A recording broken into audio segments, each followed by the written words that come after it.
और हर वर्ष नई उम्मीदें जन्मदिन के साथ और नई कमिटमेंट्स जन्मदिन के अनुसार हम करते हैं। निश्चित तौर पर हमारा एक सपना है कि 2027 में हिमाचल आत्मनिर्भर बने और 2032 में हिमाचल प्रदेश हिंदुस्तान का सबसे समृद्धशाली और अमीर राज्य बने।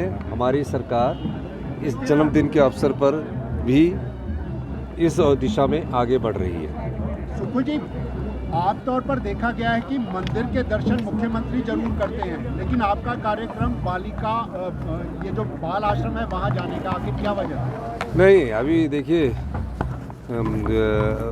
बालिका आश्रम में मुख्यमंत्री बनने के बाद जो एक परंपरा होती है कि सचिवालय में जाना था, मैंने उस परंपरा को तोड़ा, बालिका आश्रम गया। आज भी मैं 2 बजे अभी बालिका आश्रम जाऊंगा। और एक NSUI ने ब्लड डोनेशन का कैंप लगाया हुआ है, हमीरपुर में भी लगाया हुआ। तो मैं सभी उन जो रक्तदान इस समय युवा कर रहे हैं, मैं उनको बहुत बहुत बधाई देता हूं कि आपके खून की एक एक बूंद से उन मरीजों का जिनको खून की ज़रूरत होती है उनका इलाज होगा। सियासी तौर पर 2 दिन आपके बिल्कुल राहत भरे, होली और उसके बाद जन्मदिन। ना, मेरे तो 28 तारीख से राहत भरी है। 28 तारीख को बजट पास हो गया ना, जो आम आदमी के हित में बजट था, जिसमें विधवाओं के बच्चों को 27 साल की उम्र तक पूरी पढ़ाई का खर्चा सरकार उठाएगी। पहले बजट में अनाथ बच्चों की पढ़ाई का पूरा खर्चा सरकार उठाएगी। और 70 साल से ऊपर के जो बुजुर्ग हैं उनको हमने फ्री इलाज की सुविधा दी है। और मनरेगा की दिहाड़ी 60 रुपये बढ़ाई है। और उसके बाद जो कर्मचारियों को हमने DA दिया और अपनी प्यारी बहनों को जो हमने 1500 रुपये दिया, तो हमारा उस दिन से बिल्कुल राहत भरा है।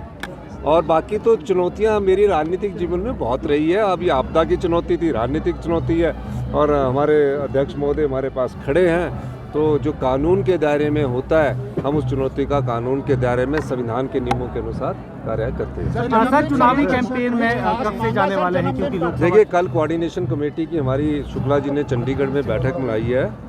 और मैं कह सकता हूं कि निश्चित तौर पर हमारी जो सरकार की 15 महीने की परफॉर्मेंस रही है, जिसमें समाज के सभी वर्गों का, क्योंकि अभी पत्रकार बंधुओं का भी आने वाले समय में करेंगे, उनका भी विचार हमारे दिमाग में है, लेकिन आने वाले समय में सभी का, हिमाचल प्रदेश की 75 लाख की जनसंख्या का हम लोग इस जन्मदिन के अवसर पर उनका ख्याल रखेंगे।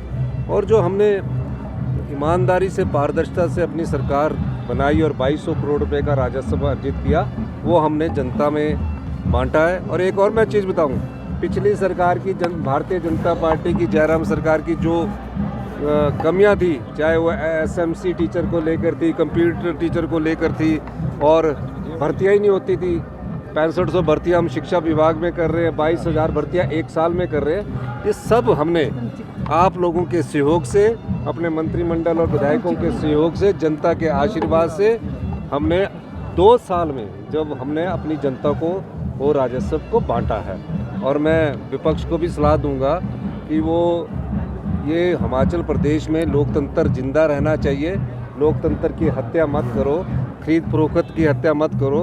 और जो बेचारे 1 महीने से बाहर गए हैं 9 विधायक, वो आराम से रहे अपने और आराम से आए।